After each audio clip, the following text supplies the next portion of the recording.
And we're live. What's going on, everybody? Check it out. I'm almost starting on time. One of my aunties got on me about being late.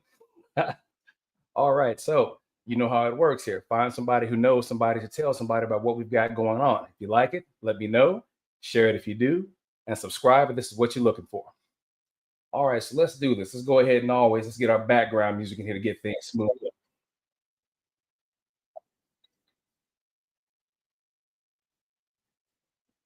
All right. Stand by, folks.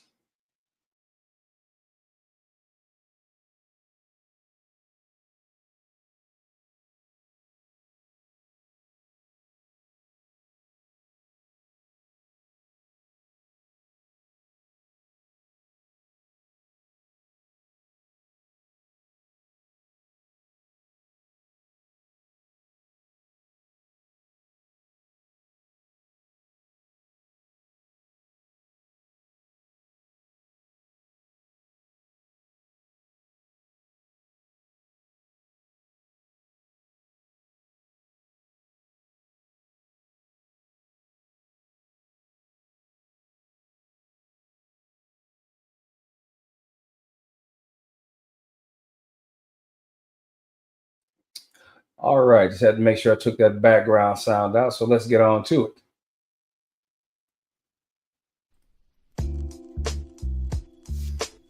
Ooh, you know I love me some easy listening. Foundation and residue, boogie down, got the flavor, fair use, fair use. Go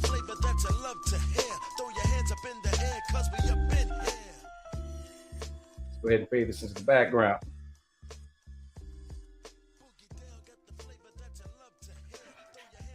All right, folks. So as you know, we've had a stellar week in foolery right about now.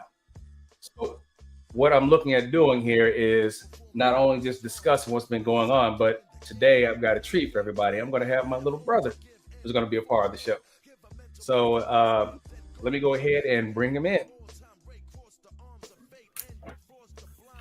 Little brother, what's going on? Hey, how's it going, man? Hey, doing all right, folks. So this is my little brother Devin here, aka Doctor.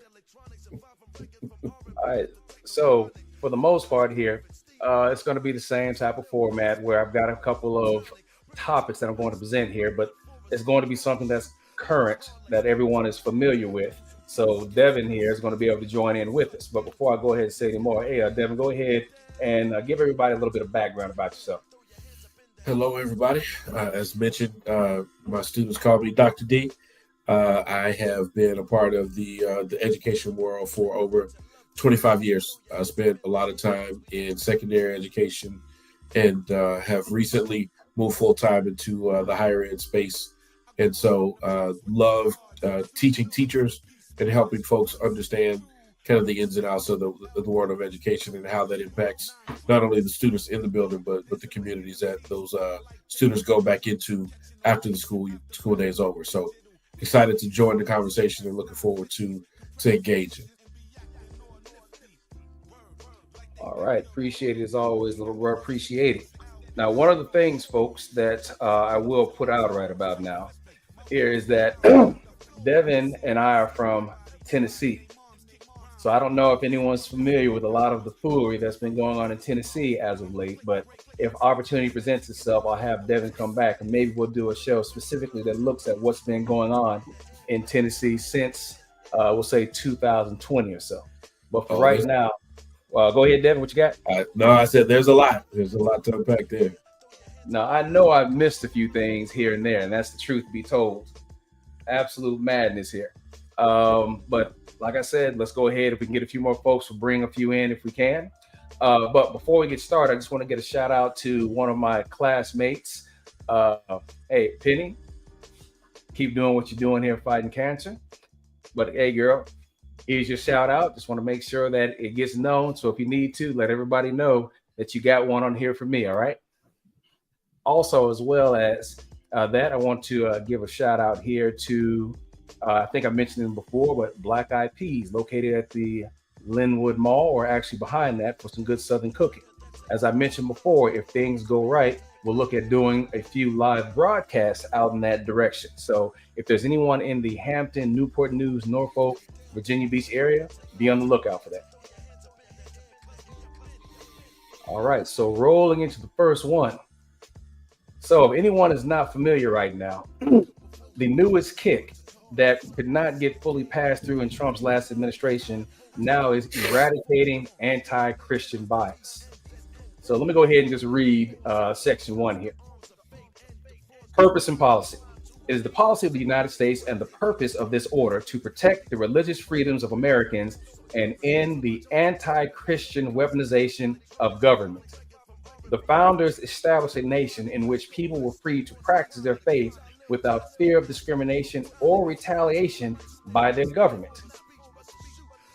For that reason, the United States Constitution enshrines the fundamental right to religious liberty in the First Amendment. Federal laws like the Religious Freedom Restoration Act of 1993, as amended, 42 United States Code, 2000B, etc., further prohibit government interferences with Americans' right to exercise their religion. Title VI of the Civil Rights Act of 1964, as amended, prohibits religious discrimination in employment, while federal hate crimes laws prohibit offenses committed due to religious animus. Now, obviously, I can go forward through that, but we won't bother here because we either don't see what's happening or we're aiding and abetting that. So I'll just open it up first and I'll say this. So from the perspective that I have, I watched an interview being done by Attorney General Bondi, and she made the statement that if anyone were to see any anti-Christian behavior going on, they needed to report that as soon as possible. But at the same time, while I was watching that, what I was seeing was pro-Christian extremism being allowed unfettered rule throughout. That's just me, but Devin, what's your thoughts on that?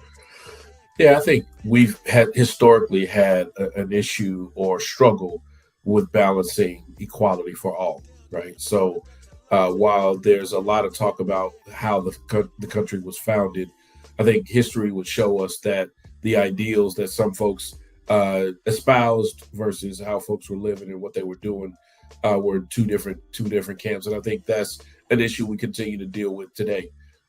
We're good with people being different from us as long as it doesn't affect us, as long as we don't have to make adjustments to our life for their differences. And so how we define equality and how we define the spaces that we allow folks to interact in has been an ongoing struggle. And I think this is just another example of how that kind of gets played out.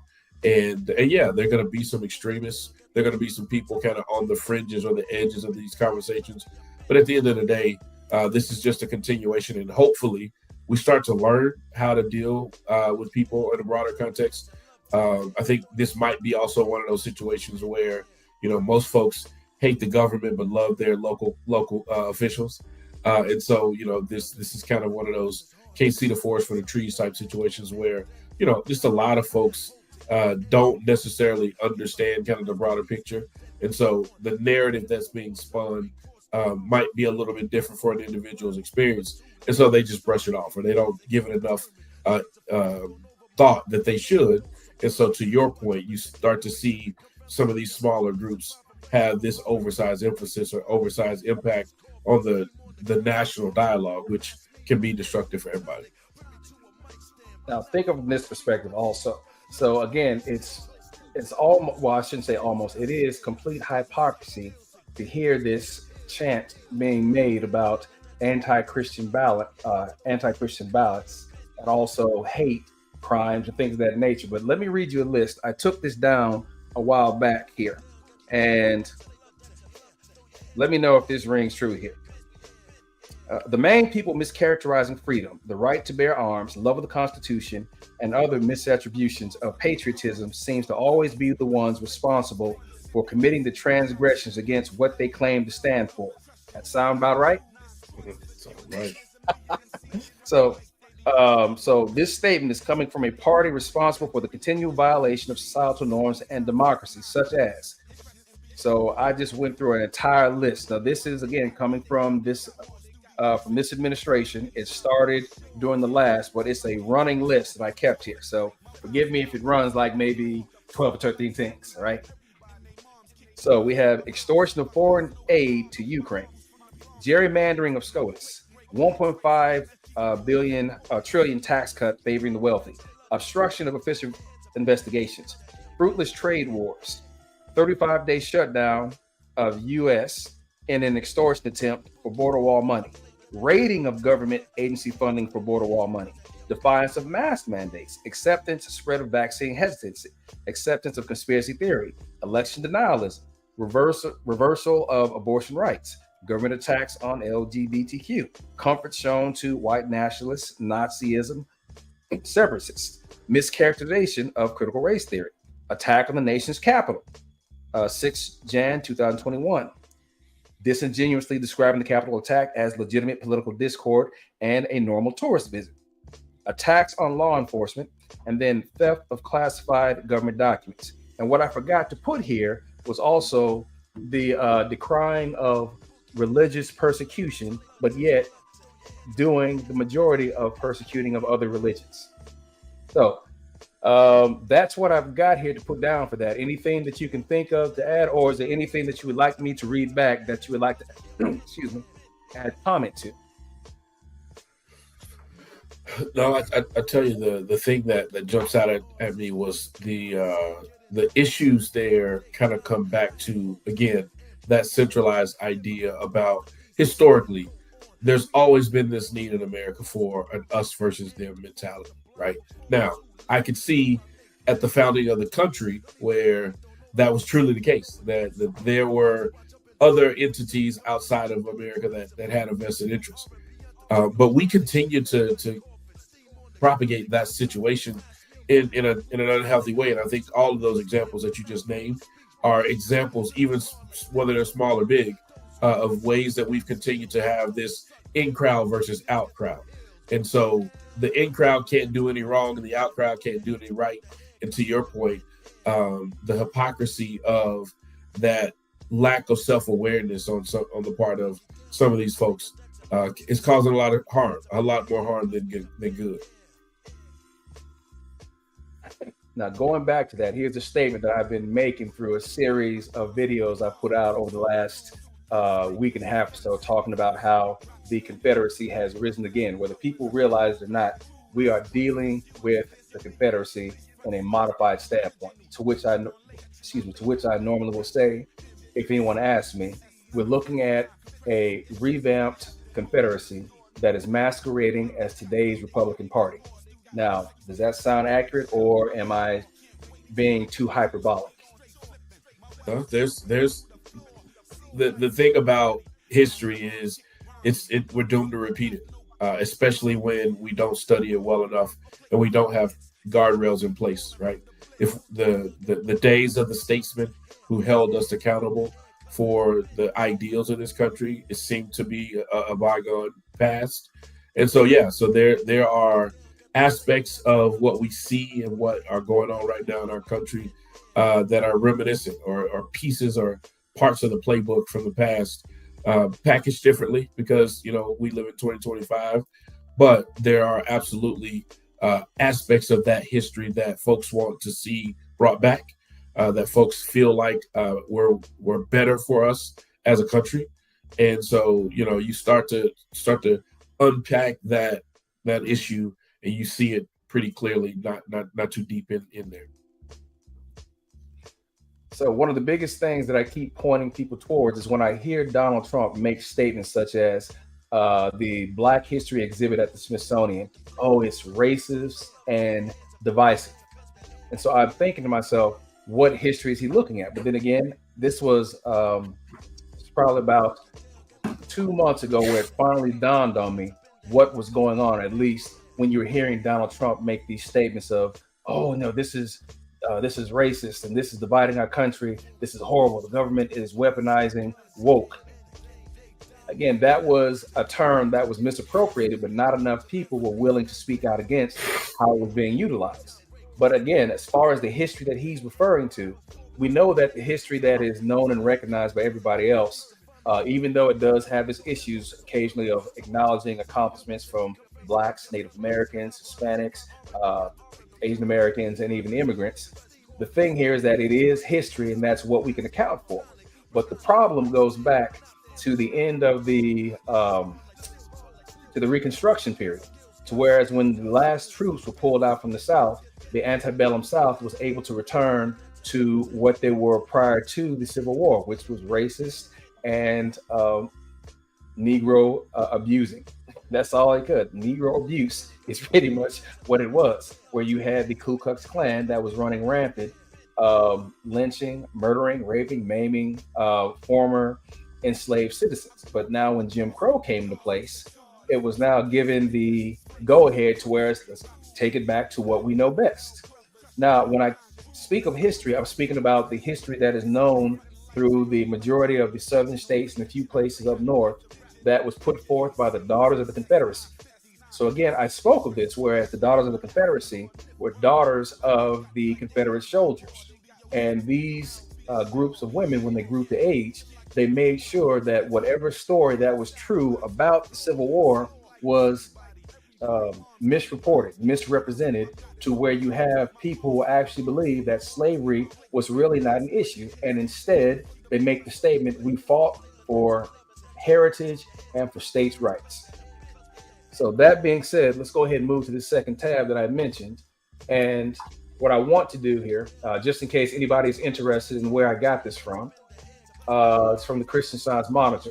The famous 1861 Cornerstone speech that aimed for hard truths about the Confederate flag.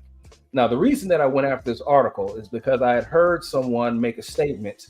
Of course, it was a Black person who made this, crazy than anything. And Devin and I were speaking about this prior to starting the show. And the statement that the young man made was, and I think when my big military brother Carvey was on with me, we talked about it. The kid made the statement, Blacks were more united as a family under Jim Crow, which again, I stated, he got that nonsense from Florida Representative Byron Daniels, who was one of the prominent Black conservatives with this foolery. So when he made the statement, I thought immediately about where he was wrong. It was a complete misrepresentation of the facts. The fact of the matter is that Blacks were more united under Jim Crow, even under slavery, because the threat of death was always 1 inch away. Devin, do you want to add into that before I go ahead and read this piece in this article? No, I think there's a lot of truth to what you're saying. Again, people want to create narratives around when America was great again, right? Let's just be real about how the conversation started and where it generated, right? This notion of let's make America great again has to point or make reference to a particular time period. And so if you ask for evidences of when that time period was for particular groups of folks, again, I think it goes back to the comment that I made earlier. When we have this nation fixated historically on the us versus them narrative, then it's usually great for the people who have the pen, who have the ability to shape history and to write the narrative. The other folks who aren't a part of that narrative or aren't a part of the discovery of how those facts are going to be recorded tend to get left out. And so again, as you think about what that could be or could look like, to take one aspect of life in the African American community during that time period and use that as a highlight to say, hey, that's something that was good back then, mischaracterizes the life of most African Americans, especially in the South. Yes, there were a lot of really good things about the Black community back then, but it wasn't because America was helping or supporting the Black community create those good things. It was because of the ingenuity and the necessity that we had, because to your point, life and death hung in the balance, as we've seen historically throughout Jim Crow South, throughout the history of our people here. And one of the most famous pictures that you can point to is the life and time of Medgar Evers, right? So there are a lot of different aspects of history that we can point to, but to cherry pick each piece out of a bad situation doesn't necessarily mean that the entire age or the entire time was beneficial. So again, I think people are going to, as we say in the Bible conversations, proof text their arguments in ways that give them support. But ultimately, we want to talk about a more holistic approach to who we are as a country and where we are. And again, if these ideologies like you're talking about here are undergirding the conversation, then we're starting off with some falsehoods that I think are going to hurt us long term more than they help us. And it's primarily these falsehoods that I see being propagated out here, or even let's say perpetuated, that annoy me the most amongst the Black community. But I'll get this out of the way and we'll go ahead, we'll park there for a second, because a whole bunch of things that I've mentioned before that I'm realizing that people either have not taken the time to listen to, or maybe they haven't heard. Because again, my normal group that shows up, they'll come through every few minutes or so, and we'll have the conversation. I call them my replay games. These are the folks who don't catch the live, but they'll comment and say something later. But the biggest thing here is that we have folks out here talk about, yeah, I'm good, I've got mine, but they don't consider the folks who don't have theirs, which means that we as, we'll say as a consortium, we all don't have common ground. And that's the biggest thing that I think that's missing right now. We're missing common ground. All right, so going back into what you and I were talking about as far as slavery, as far as the Daughters of Confederacy, not even acknowledging that, this is what the vice president of the Confederacy had to say at the beginning of the Civil War, or at the very beginning. Again, the famous 1861 Cornerstone speech that aimed for hard truths about the Confederate battle flag. Now, obviously, folks, I'm not going to go through the entire article. Oh, hey, what's going on, Tees? Glad you showed up, man. So instead of going through the whole article, let me get to the crux of the matter. In what's now known as the Cornerstone speech, Stevens told a Savannah, Georgia crowd. By the way, Stevens was the vice president of the Confederacy. Stevens told a Savannah, Georgia crowd in 1861 that our new government is founded upon exactly the opposite ideas as those of slavery folks. Its foundations are laid. Its cornerstone rests upon the great truth that the Negro is not equal to the white man, that slavery, subordination to the superior race, is his natural and normal condition. This is our new government, is the first in the history of the world, based upon this great physical, philosophical, and moral truth. He went further to say, the battle over slavery was the immediate cause of the late rupture and present revolution. Man, so before I lead off of that, let's go ahead and give shout out again. What's going on, Teach? All right, so just in case people don't know here, Teej and I have known each other for the better part of 30 years. He's one of the crowd of folks that I met right before I joined the military back over at Zweibrücken Air Force Base. Yeah, Zweibrücken Air Force Base back in Germany around 1990. So, hey, man, thanks for rolling through. All right, so getting back to this, Devin. So as you can hear right now, when you talk about slavery, the Daughters of the Confederacy, based upon the history that they've created, you will not hear anyone speak of this particular statement. You will not hear them speak ill at all of slavery as what it was. Instead, it was considered to be a benevolent setting, that it was nothing about, nothing more than chastity of the Southern women, heroism from the men who went out to fight the war, as if it was like Homer or the Iliad or something like that, some heroic Greek fairy tale. That's the way that it's presented, but no one ever stops to think that this, what I just read, this right here, this is what they truly thought about it. So your thoughts, man? Oh, well, it's in black and white. It's hard to deny the facts. Again, I just go back to this idea that if you want to have a substantive conversation about where we are today, right? The narrative is, oh, let's get away from the past. Let the past be the past. Nobody today was a slave. All these narratives that go to support this notion that all of these bygone laws and rules and regulations don't need to be in place, doesn't speak to the fact that, for example, you mentioned critical race theory. One of the biggest issues that folks have with critical race theory is what they perceive to be undergirding the argument of that particular philosophy, right? So if the Daughters of the Confederacy won't even acknowledge that, whether they are still in this place today or not, if they wanted to even acknowledge that this is a part of their history and try to give an explanation of how that's changed, or what if that's the same, or if that's something that was misspoken or whatever, the conversation is, if they won't even acknowledge that that is a part of their history, then it's hard to believe that they're going to engage in good faith in any subsequent conversations moving forward. And that's what causes a lot, again, of the conversation around us versus them, or good versus bad, or what direction we need to go towards if we want to get better moving forward. Because again, they want us to be held accountable for our lack of experience in Jim Crow and the civil rights movement, of slavery, but they don't want to acknowledge the falsehoods that they propagated during this time, as laid out again in black and white by one of their leaders, that may or may not have any bearing on how they move today. But again, if they don't say it, then all we got to go on is what the history shows us.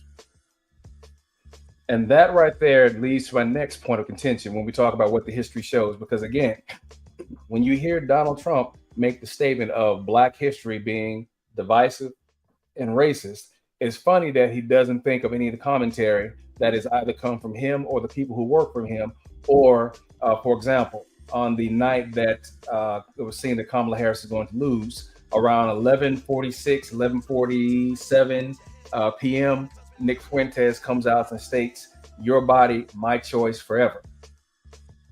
All right, that's the first thing. Now, the second thing is, I forget what the other guy's name was. I want to say his name was Evan, but this is an article I can go back and find it because I presented it on a previous show. But the second white supremacist that came in a couple hours later said, "It's great that gas is cheap right now because it makes it easier to spread white power." Now, remember, the entire time, what was being stated is that, oh, gas is so high, eggs are so high, everything is so high. But yet the white supremacists came out and said, wow, I'm glad gas is cheap because, hey, we can spread it a lot better.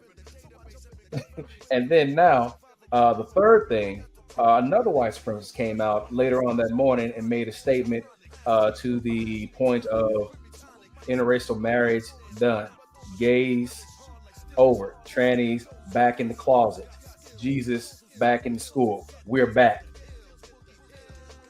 But yet, Black history is considered to be divisive and racist. How does that even work, right? Absolutely. Well, and again, one of the things that I think educated folks shouldn't do is give a whole lot of credence to folks who obviously aren't capable of having a nuanced conversation. So if somebody's gonna out themselves as a supremacist in any form, they excommunicate themselves from the conversation altogether. Unfortunately, some of those folks have some of the loudest megaphones and microphones out there, and so they get a lot of airtime. In my opinion, one of the things that's, when you talk about Black history and what we teach in schools and different things like that, it's always been amazing to me how we can criticize history that actually happened on our grounds and look to close institutions in America that affect Americans today. Yet there are other institutions, there are other museums in the same area that the African American History Museum is located that nobody's talking about closing, that nobody's having a conversation about. And that's in commemoration for events that didn't even happen in America, right? So if you think about what's important to educate, what's important about our history, it's amazing to me how some folks have been really, really selective about targeting African Americans and leaving other minority groups who had experiences that were atrocious, but didn't happen in America and have affected us. I would say not as much as the transatlantic slave trade and the Jim Crow era and all of the things that continue to perpetuate our community today. And when you have people who don't believe it happened, that's what leads us into the issues. Whereas, as I was saying to someone earlier, by taking the time to erase folks, for example, remember Harriet Tubman was erased off the internet, but they put it back. Jackie Robinson erased, put it back. Colin Powell, I believe they had erased this information. I don't know if they've restored it, but the audacity to do so in the first place, all right? To do that, you talk about unabashed lack of fear to go ahead and do this, and then to turn around and say, well, it was divisive, it was racist. But the question is, Where do you get that from? So to my next point, I was saying before, the Daughters of Confederacy were able to find sympathizers to the cause. Because let's keep in mind now, if you look at all the army bases that came up after the Civil War, Fort Bragg, Fort Gordon, for example, they were renamed, but now they've been renamed back to what they were previously.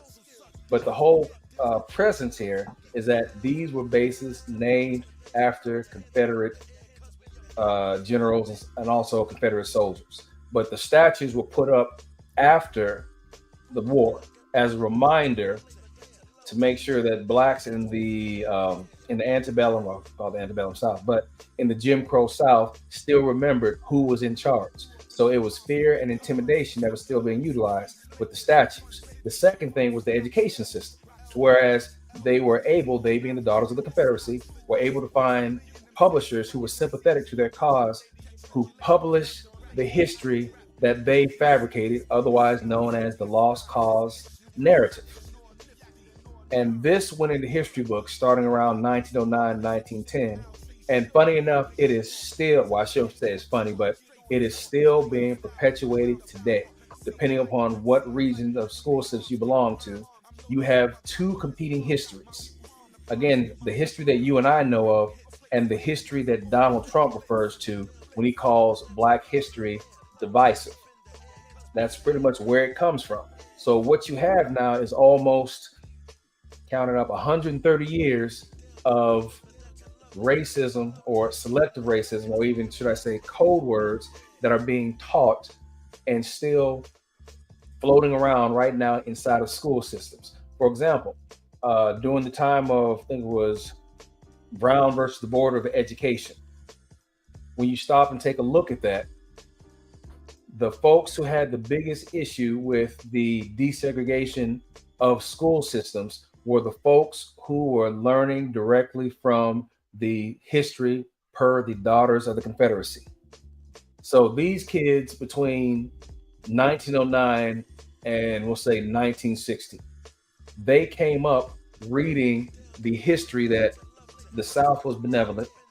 Blacks loved being enslaved. They were treated properly by the master. They sang while they worked in the fields. They had cookouts. All this type of nonsense is what was being perpetuated. And the kids who read these books were the main ones who were outside throwing rocks, fighting, ninja this, ninja that, because they were given a false history of the South that was actually a part of their genetic makeup. It had been internalized. Your thoughts? Absolutely. I think we've seen images of this, right? So, the famous picture of Jerry Jones standing in the back of the crowd when they were integrating schools when he was a student, right? And the questions that came of that he was, for whatever reason, able to skirt around and not have to give an account for. And again, at the time, he was a high school student. How we hold folks accountable to those experiences, I think we have to be careful about. But from a historical perspective, I think what we're seeing is historically one of the most trusted professions in our country have been educators, and so the folks who have an alternate agenda have made it their point to try to make or paint the picture that educators are the enemy, that we can't trust educators to pick the right books and to teach the right curriculums to our students, even though the backbone of this country has been based off of education. If you look at the plight of the former slaves coming out of slavery, the history is littered with education being at the heart of their desire to grow and to learn and to have agency over their lives. And so now, today, if you want to create a new narrative, if you want to paint a new picture, then you have to vilify that group of folks so that we distrust our librarians, we distrust our educators, we distrust the folks who are making education policy, so that we can create another narrative that will allow us to talk about things like anti-Christian bias and CRT in the schools and DEI taking over and all of those other things, because we know how powerful that institution is, right? We've had three real central information dispensing institutions in the history of this country, right? The family, the church, and the school. And systematically, each of those three has been attacked because if there's an ulterior motive there, you have to be able to discredit those institutions in order to create another narrative. And again, the same playbook is there for whatever the agenda is, and we just have to be aware of it and make sure that folks aren't, as Roland Martin always says, falling for the okie doke when it comes to revisionist history. And that revisionist history is the main thing that sends me up the wall. Again, when I have a conversation with people about looking at what they actually hear, and that revisionist history is one aspect that starts here, but how does that get into a community? And I made the statement that the way that it works is because you have what I call, on the conservative side, we have black Trojan horses. And when I speak of black Trojan horses, primarily what comes to thought, first of all, there's Candace Owens. All right, then there is Tim Scott from South Carolina. There's Byron Donalds from Florida. And then there's another social media personality type, Dennis Sperling. I think he's down in Texas somewhere. So I see these folks who come into the black community, and there's always a certain level of blacks that you go to. These are going to be the blacks who make statements like, what's the voting ever done for a black man? I mean, what's the country ever done for us? And the one and the only thing that I speak of is I say, fool, it freed your black ass. That's what the one thing this country did. Excuse my language, mom. Oops, yeah, I said it. But yeah, that's the one thing that this country did do. And that was based upon the agenda of the radical Republicans who were able to lean on Abraham Lincoln prior to his assassination.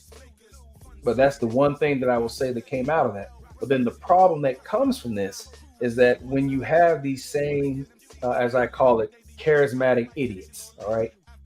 Charismatic idiocy. You have a lot of us, all right? Black folks, yeah, I said it. Ice Cube had that song out called Us. I was tempted to put that in the background. I thought, no. I'll hold that for a different video. It's coming. It's coming. But the whole thing here is that there's a certain group of us that'll fall victim to this nonsense. For example, I've been on panels where blacks have said, you know what, I would never trust the police department. No, man, I'd rather put my faith in the local gang to take care of us and watch our block than the police. So what are you doing here? So basically, you're going to put all your pennies or whatever in your pockets to roll with the local gang to take care of the neighborhood. But these are the same folks who are out here peddling that poison. Your drug dealers, if they are part of that neighborhood. I'm not saying that it's just blacks, but in this scenario, listening to blacks who are in these neighborhoods where you got gangs, you got drugs, whatnot. So this guy is selling to folks in your neighborhood. All right, you won't turn them in, but if someone's daughters die, it's like, oh well. I think Biggie Smalls made a statement. I forgot what part of the movie it was. Well, hey, it was her choice. I didn't tell her she had to buy this, but yet still you're selling it to your own folks. But then at the same time, you and I know, Dad having been law enforcement, I have an issue, and I make a statement about that when I see folks talking about, oh man, we don't need law enforcement. The gang will do fine. Now, is it me or does that sound like some craziness? Oh, it's absolutely crazy. It's absolutely crazy. Well, and the other piece of this conversation, and then again, I know you have this part, is you have to be vigilant within the community to realize we're not a monolith. There are going to be people who have different lived experiences, and those different lived experiences have to have room in our community. We're all not going to grow up the same. We're not all going to have the same experiences. We're not all going to see the world the same way, which is fine.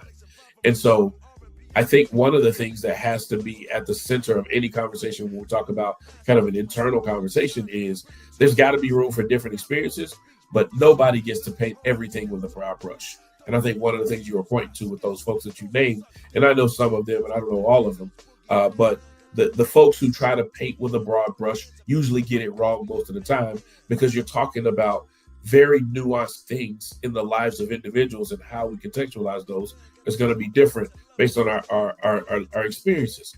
So the education that we receive, the people who pour into our lives, the way that we see the world, the way that we've been impacted by the world, right? Are all of those things that are super important for us to make sure that we've got to give space to folks who have different opinions, but also to be able to call a spade, right? And I think a lot of times, your lived experience might be that we don't need the police, and you might think that's real because you don't live near gangs, or you do live near gangs, or whatever that experience is, right? But at the end of the day, when we try to generalize, even for ourselves, I think we miss the point that we ain't all the same. And everybody, as they say, that's our skin folk and our kinfolk, right? So we got to make sure that we're aware of those realities, but then also call it out like we see it, because words have power. And folks who have a big megaphone, especially folks who are being paid and supported by folks who might have an agenda that doesn't align with ours, we have to be aware of where that is coming from and what those words might mean, because they do have power. And the craziest thing about that is when you listen to the words that come out, you have to ask yourself, did I just hear this? Did I just hear this from skin folk? Perfect example. Kamala Harris is not black. Now, you had Candace Owens, and you also had Judge Joe Brown talking about, well, I knew her father, and yeah, he ain't black. And then you have other people saying that her father was a white man, right? I actually did a video stream. So folks, what I may have to do is I'll go back and probably drop some links for a few things that Devin and I are talking about, just in case you guys don't want to fish through all the videos. Notice I say, I've only got 40, but still, it's still enough, right? But I'll go ahead and leave something here. And there's one video where I actually went through from start to finish. I started back with her father, who was Patrick Finnegan. Okay, he was actually the white guy everybody talked about, who came from Ireland, migrated to Jamaica. He married a black woman, and they had Patrick A. Finnegan. And Patrick A. Finnegan was Kamala Harris's great-grandfather, I believe. So he got married, and then they had kids. And then her grandmother was born. And that was where the issue started. Her name was Beryl Finnegan, and that's where Candace made a mistake. Now, of course, she married her father. I want to say his name was Oscar Joseph. It's a little bit foggy right now, but again, I'll clarify that for everybody in the link that I drop off. But nonetheless, she married her father, who was also a black man. I believe he was also half caste as well. But nonetheless, by the time Kamala's father was born, you're talking about now where you've got black people, all right, black people that he was born through. This man is a few shades lighter than both of us. He's closer, maybe a couple of shades lighter than you are than I am, because I've got the light that's helping my complexion out right now. Otherwise, I look like grape ape. but anyway, he was black. Yeah. But you could run that down to anyone who had not watched, like you were saying. If you have people who would rather listen and have it told to them, and they don't take it upon themselves to find out for themselves, then whoever that charismatic idiot is will be the person that they will listen to. Yeah. So Candace Owens, I'm sorry, go ahead, man. I saw that same Candace Owens piece, and I just want to interject here. Again, we talk about revisionist history, right? We didn't write the rules here, right? The rules about who were black historically were not written by black folks.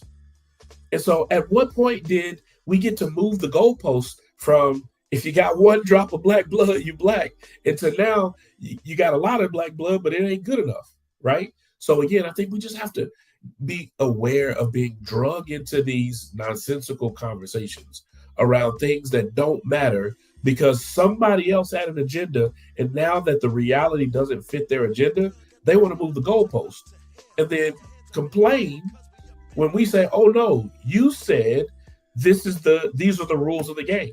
I think historically, as you think about our people in this country, all we've ever asked is for a fair opportunity to play by the rules of the game. And I think what we've seen historically is, and this is part of, and I'll give them some credit, the folks who are on the right who are saying, hey, we don't need all these rules. We don't need DEI. We don't need all these other things, is because they truly believe that we're playing from a level playing field.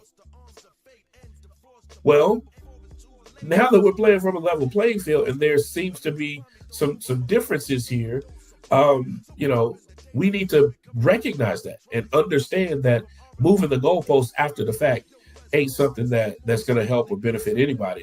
If we're going to play by a set of rules, again, going back to your conversation about whether she's black enough, right? The folks in Tulsa weren't having conversations about whether somebody was black enough. The folks in the antebellum South, when folks were trying to run from slavery, weren't worried about whether you were black enough. They defined what was black and what wasn't. And now we have to hold their feet to the fire if we're going to play by the same rules, or we got to decide we're going to change the rules. But until that happens, those conversations don't make sense and are distractions to the real big issues of the day, which are, as Roland Martin, and I'll keep referring back to his book, I think there's a lot of truth into the reality that the blackening of America is scaring the hell out of a whole lot of folks in this world. There's a lot more black and brown folks, and a lot of people in this country believe that once the rabbit has the gun, then they're going to be in a bad space, right? And they can see a day when we have a minority majority in this country, and they fear that we are like them. But like our brother Kendrick Lamar said, they're not like us. And that's the thing that a lot of folks don't realize, is that historically we've never traded hate for hate. That's not the history of our people. And so everybody again, gets invited to the cookout if they do something on stage or whatnot. Right.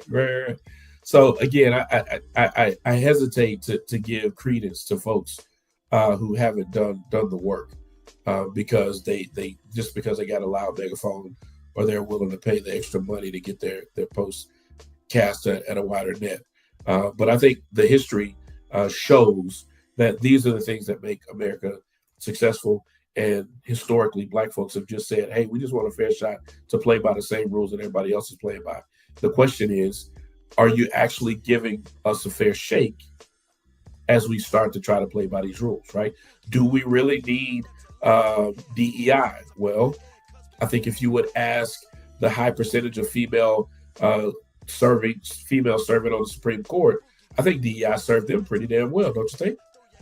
I think if you ask the number of folks in the classroom, I teach future teachers, and I tell my students all the time, I teach at a predominantly white institution, and I tell them the future of Black America is in the hands of young white women. And a lot of times they clutch their pearls when I say that. But I remind them that if education is the avenue, the vehicle for upward mobility in this country, which it has historically been, when you have a high percentage of the teachers at the early elementary and secondary levels who are not from our culture, then they have an outsized impact on the world that those folks will see. And our people are leaning on that educational experience to give them an opportunity in the future. And so again, yes, you can probably point to somebody who didn't get a job because they weren't the right pick of the litter or whatever you want to call it. But we don't want to start comparing numbers. You can't convince me that a vast majority of the CEOs of Fortune 500 companies are white because they're better, and that they're white men because they're better. And I'm not saying that folks are culling through the list and Xing folks out like they probably did during Jim Crow. But that's not a coincidence, right? Folks, it happens. And so we just have to be honest about it. We have to be aware of it. And we got to understand that the rules have to apply to everybody. You can't change them just because you think you might lose the game later on down the road. I recall someone saying this is the equivalent of pulling up the ladder as soon as you go up, whereas no one else can follow behind you. I thought that was a clever way of putting it. So ideally, when you look at this, the whole aspect is that if you get someone who's loud enough and who is charismatic enough, dare I even say, gregarious enough, you're going to get people who will follow and listen to that. And that's exactly what happened. Just to finish out the Candace segment here. So ultimately, what she done is she got the grandmother confused with someone else who was named Beryl, who died in 1960. Kamala was born in 1964. So the whole thing was that there's no way that woman in the picture in 1995, when she had gone down, you saw the same picture where she'd gone down to visit her grandmother in Jamaica. Candace was saying, there's no way this is the correct woman, because her grandmother, if it was her grandmother, this woman died in 1960. This is a fake. And it turns out she got the wrong birth certificate. And I always like to say this. Remember the part in Jurassic Park where they got to the dino lab and they got out of the exhibit, they ran into the floor, and they were watching how the doctors were working with the eggs, and one of the one of the velociraptor eggs hatched or whatnot. Well, right before that, the little movie piece was talking about how they put together dino DNA, and they said, we've got this over here, we've got this over here, but we were missing the last component to put it together. So we grabbed amphibian DNA, and we have a dinosaur. But the problem is that's what Candace was trying to do. She was trying to build herself a dinosaur. Yeah. And she got the wrong piece in place. But the problem is that once it was verified, even I had broken it from beginning to end to show that Kamala Harris was a black woman. I even put up news articles from Reuters, which is part of the International Fact-Checking Network, that even stated that she had been calling herself a black woman her entire life. But yet Trump goes up and says, she just turned black. I don't know. Is she Indian? Is she black? I mean, when's she going to decide? She decided decades ago what she was when she said that her mother raised two little black girls. But again, you won't find people who will believe that, because I've got people right now, if I were to call them up or go over to their page and tell, hey, man, is Kamala black? No, man, don't come up with that nonsense. Candace already proved that she's not black. So, so just leaving it right there. Yes, that's one of the things that we have a problem fighting with. Also, another video that I put together, I talked about how easy the Russians looked at being able to undermine American ideology. And because of the fact that I'm pretty sure that you haven't had a chance to catch this because you've been busy, obviously, what you've got going on, I'm going to go ahead and see if I can compartmentalize this real fast. So in 1984, you had Yuri Bezmenov. He was a Russian defector who came over in the 70s. He made a statement that Russian ideology, or at least the overturning of American ideology by Russians, was already in place and underway, to the point he called us, and this was a popular word back then, schmucks. It's still funny just to hear it said, right? But he stated that, you guys are schmucks for the most part. Just a second, I got some in the back chat. All right. So basically, the guy, well, this will be the last story for you, and I'll just carry on from here. But basically what he said is that we're able to go ahead and watch how America can be toppled over. And we're going to do this in 4 stages: demoralization, destabilization, crisis, and then normalization. Destabilization is the first stage, to whereas what you do is make sure that whatever is considered to be truth is made difficult to believe, to whereas you can't believe a thing that's being said. You can put someone in a room where all the facts are being presented by a group of people. You can put books, documentation. You can take them to places where atrocities occurred, and people would not, they refuse to believe it unless it happens to them, or as he said, they're kicking their own asses. The other thing about demoralization is that it's also their attempt where they said we need to affect the next generation. So you're talking from K through 12, almost 18 to 20 years of changing their thought by undermining the basis of truth, and then getting them to look away from the truth of where they're from to believe in the truth that's being interjected, which is the falsehood. The second is destabilization. And it was talked about destabilization taking at least 2 to 6 years to occur.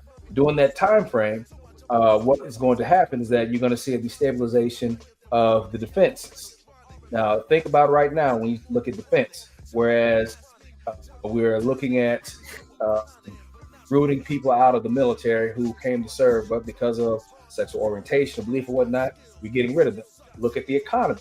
You've seen how the economy has been gerrymandered, rigged, played with, as well as also look at your allies or the treatment of your allies, which is alienation. Canada, Mexico, UK. We can see all that happening. Again, he predicted this 40 something years ago. And then the third thing, which is crisis. Now think about this. Crisis has come along and it's come and gone. Back in 2018, what was the crisis? The migrant caravan. A day or two later, you didn't hear anything about it. In 2020, of course, we had COVID, but the crisis that was generated and put together is what we're talking about. The mask mandates that all of a sudden that were okay, and the vaccines were okay, that were created during Operation Warp Speed. But then all of a sudden, Trump is saying, "Oh, these things, don't trust them." And then you got Fox News and you got Newsmax talking about, "Oh, the vaccines don't work. They don't work. Masking doesn't work." So you got that crisis that came into that. And then following that, in 2022, you had the midterms. What was the crisis then? You mentioned it earlier, CRT. See how this is working? And then in 2024, what was the crisis? The crisis where Haitians supposedly eating the people's dogs, eating the neighbor's cats. But you also had this thing, which I'm going to do a video on, regarding the manosphere and this distorted red pill. They talked about, oh, masculinity is under attack. So that was another crisis.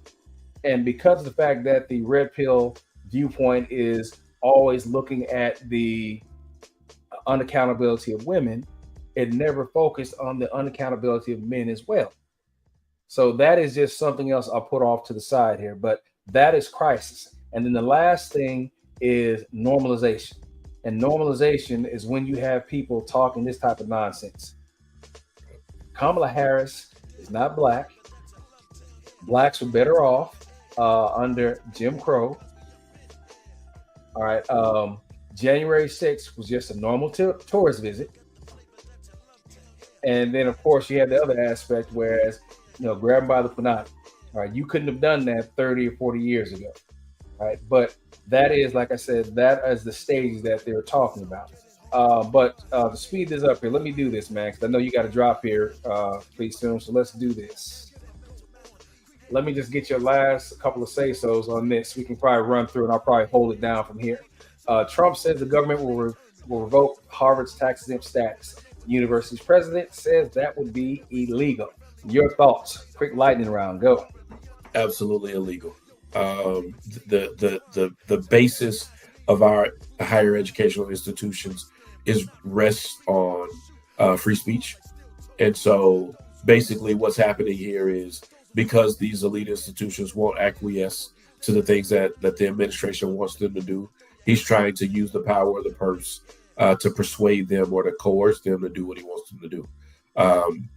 If we give in as institutions of higher education, then the entire system crumbles, because at some level you have to be able to create a space where folks don't get criticized for critical thinking and free speech. And so absolutely correct.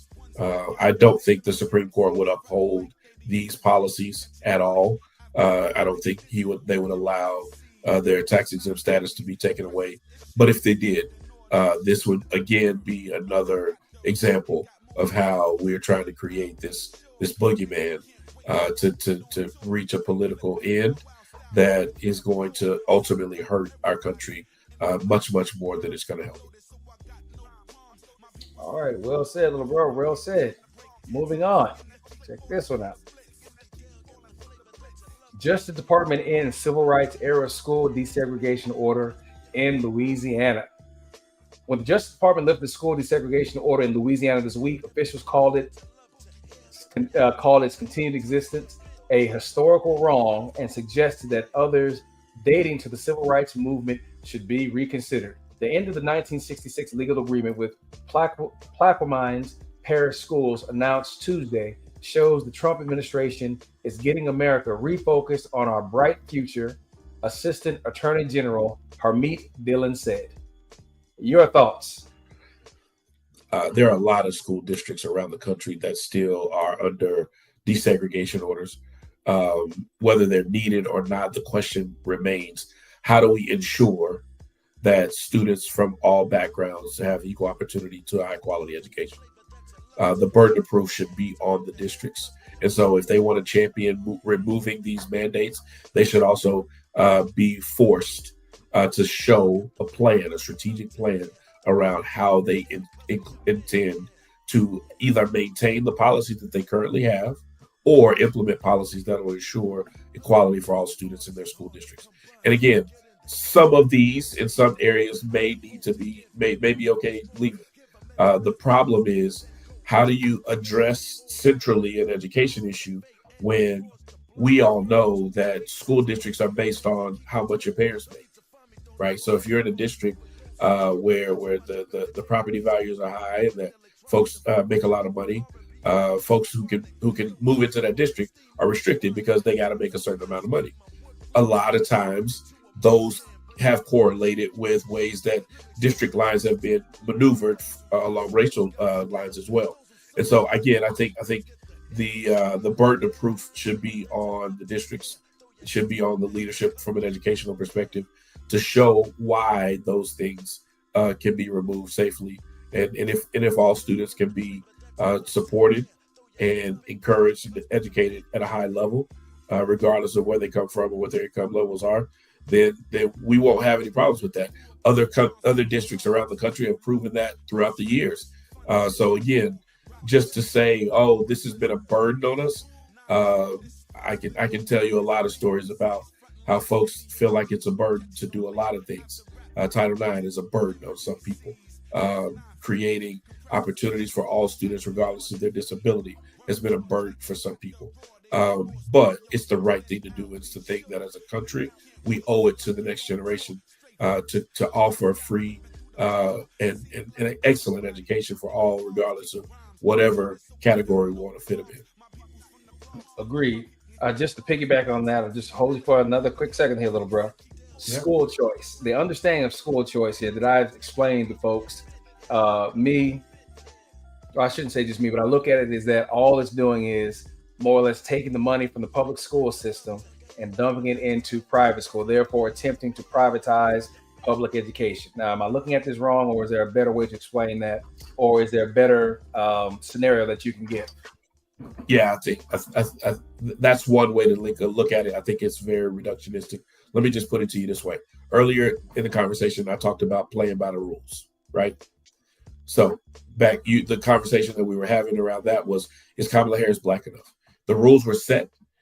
History has shown us in America, we've defined who's black and who ain't by a certain number and a certain measure, and that hasn't changed. And whether we liked it or not, whether we agree with it or not, we adjusted to what the rules were and we moved forward, right?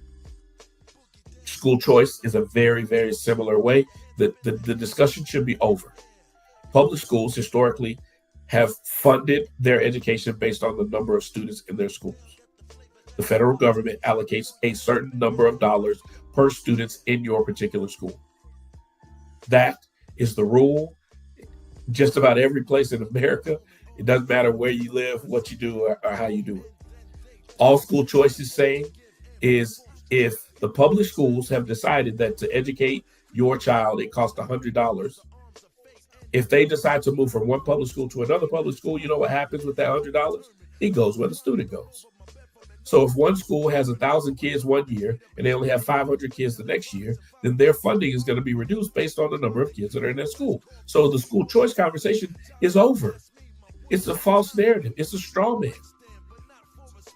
The conversation shouldn't be, are they going to take money from public schools and put it in private schools? Because I can tell you, I can list you a handful of schools that ain't got no problem competing with the best private schools, the best charter schools, the Montessori schools that you ever want to do.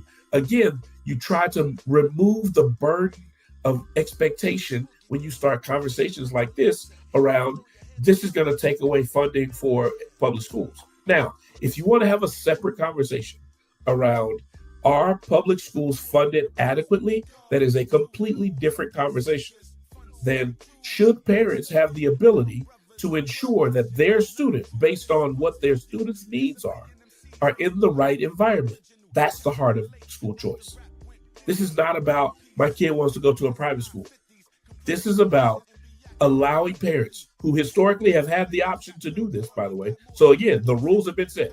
Parents decide where kids live, they decide where kids go to school, and the federal government has agreed to the point where they say each student is paid X amount of dollars based on where they're going to school. So if that's the case, name me another industry in America where we don't like competition. If I know that I got to give people a reason to come back to my store, then I'm not going to serve bad food. Or I'm going to do everything in my power to make sure that I provide the best experience possible for the folks coming to my restaurant or my bookstore or whatever. So the school choice conversation, yes, I can understand how folks can say, oh, they're just trying to take money away. But that's a very small minority of people who have the ability to do that. Again, coming from somebody who spent 20 years in private school education, let me just tell you, whatever the public schools are paying per kid pales in comparison to what most private school tuitions are. And I don't know a headmaster in a private school today who's willing to lower their tuition rates to meet some quota based on what the federal government's going to pay them to send their kid to school there. That's not going to happen. So the conversation we should be having is, what are the rules of the game?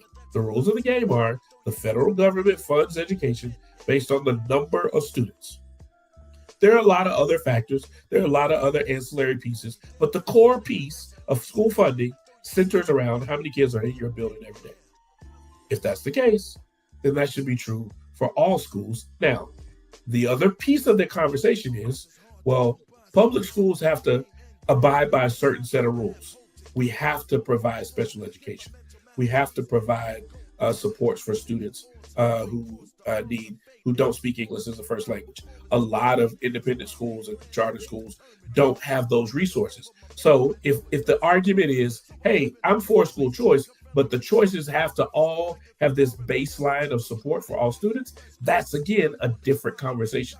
That's the nuance between the folks who just want to yell and scream about something being taken away from people because they feel entitled versus understanding the framework that has created the greatest educational system the world has ever seen. Nobody in the world educates as many and as varied amount of kids than the American education system does. And this goes back to when it first started, around why we actually started public school education. But that ain't the conversation that these uninformed people are trying to have. They're trying to just say, well, dollar for dollar, this is going to take away from somebody else. What I'm saying is, this is a nuanced conversation, and the rules are already on black and white. So just let everybody play by the rules, and let's see how it goes. All right, I'm gonna make sure that I get a chance to clip that so I can put it back in. And of course, yeah, that is something that needs to be said because again, me never having kids, and I live vicariously through you and Tim, which means that hey, how you doing? I give them $50. I go on about my business. Hey, I've done my deal. No, that's right. Worst couple in the world, people. I am. Asked them growing up. I got you, man. I gotta jump off here though. Thank you, all right, man. For listening, and I love the engagement, man. I look forward to coming back again. All right, little boy. Appreciate you, man. I'll talk at you later. Right here, man. All right, folks. As I said before, that is my little brother right there. So he has been an educator, so he can answer a lot of the questions more in detail than I can, obviously, from, again, having been in the school system, but also from having raised two girls who are currently in college right now. Henry team for the win. Ooh, hey, T, didn't know you were still here, man. All right, hey, good looking out. But yeah, Devin's got a lot of good info. Matter of fact, I'm going to make sure to bring him back here in the future because he can speak to a lot of things that I can more so. But when it comes to education, I will give that to him to take a little bit further. Now, he got his doctor's done before I did. So, good shout out to him and worth every penny of it he is. All right. As hopefully people can tell by the information that he can speak of, having been again in the school system for 20 years. All right. So here's this last one we're looking at now. So in case no one knew here, Elon Musk is setting up his own town. He is building his own city. He's trying to colonize this community inside Elon Musk's plan to take over this Texas town. Elon Musk gave it a shot in Washington. Now he's aiming to be the de facto mayor of a small Texas town. Look, they've got a bust out here in front of Elon Musk once you drive into the town. Driving down a long, empty stretch of Highway 4 in South Texas, there are a few indications that this windswept corner of the nation, bound by the Gulf of Mexico. Notice, folks, here's the date. The 2nd of May, 2025. We don't see the Gulf of America. We see the Gulf of Mexico, as we should. And the Rio Grande is host to more than dense mesquite thickets and the ghosts of the Civil War. The land feels vast, unchanging, and decidedly apolitical, bigger than people altogether. That is until a break in the brush reveals an enormous gold bust of Elon Musk staring to the distance. Probably trying to figure out, so whose hands and pockets can I go to next?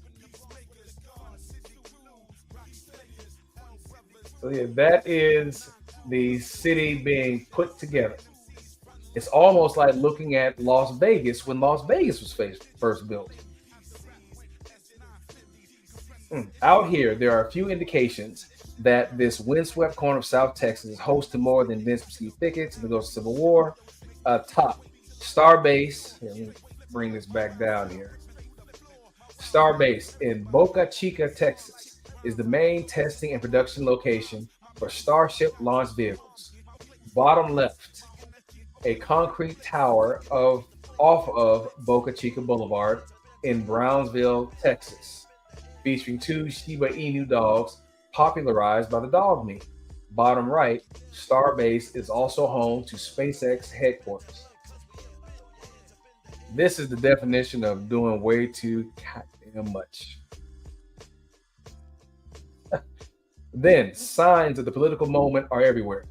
U.S. immigration and enforcement agents in bulletproof jackets flag down passing cars at an inland border checkpoint. A road leading off the highway reads Mars-a-Lago.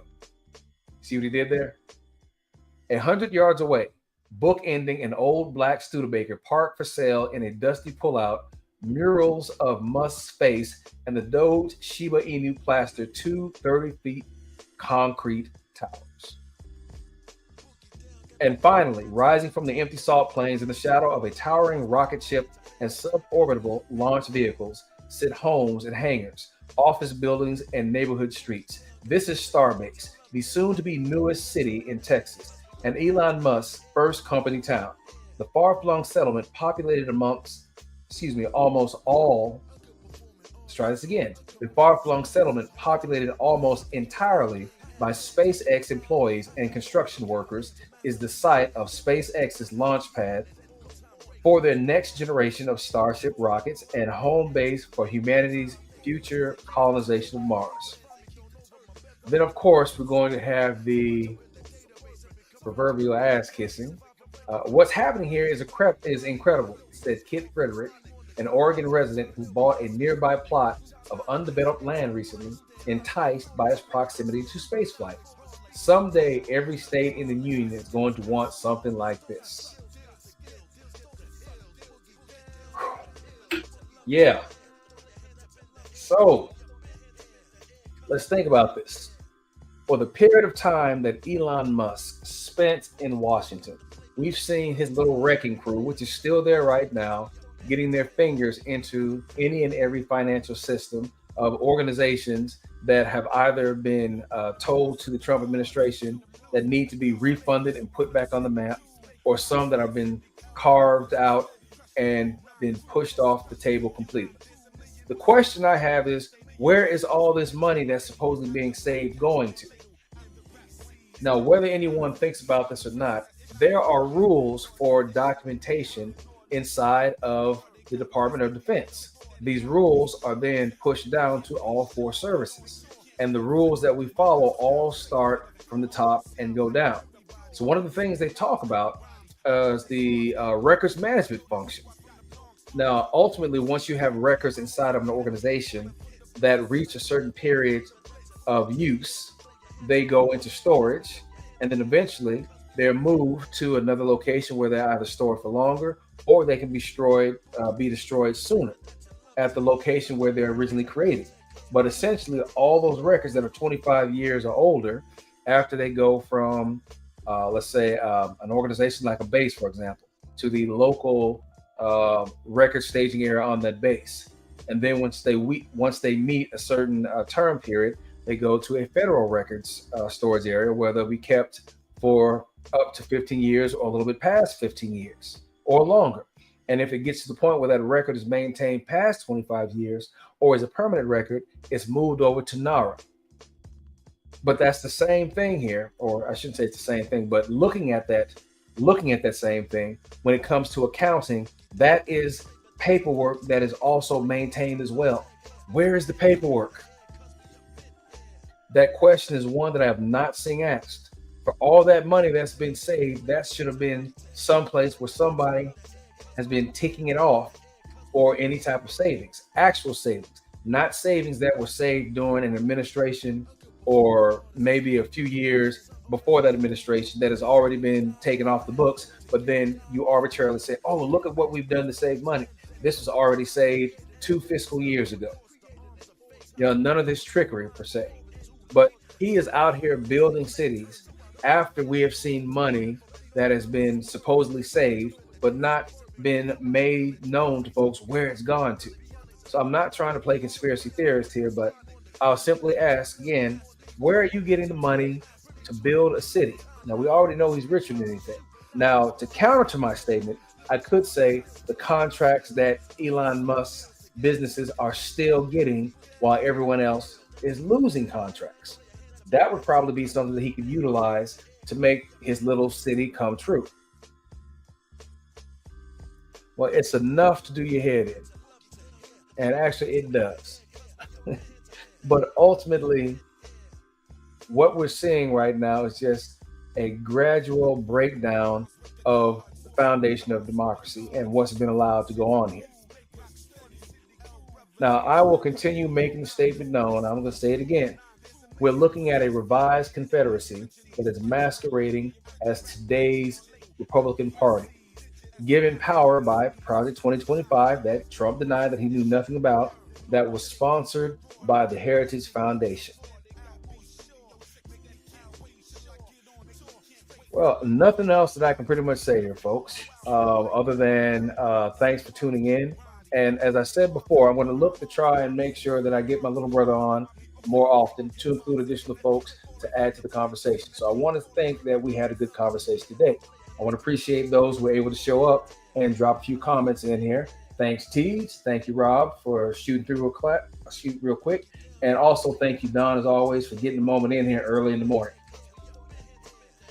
Oh, so I think we're pretty much at that point, folks. So, hey, you know how it works here. Find somebody who knows somebody to tell somebody about what's going on over here. If you like it, let me know. Share it if you do. And subscribe if this is what you're looking for. As always, look for the replay for those folks who didn't make it live. Otherwise, thank you for checking in and having the conversation with me. John Henry out.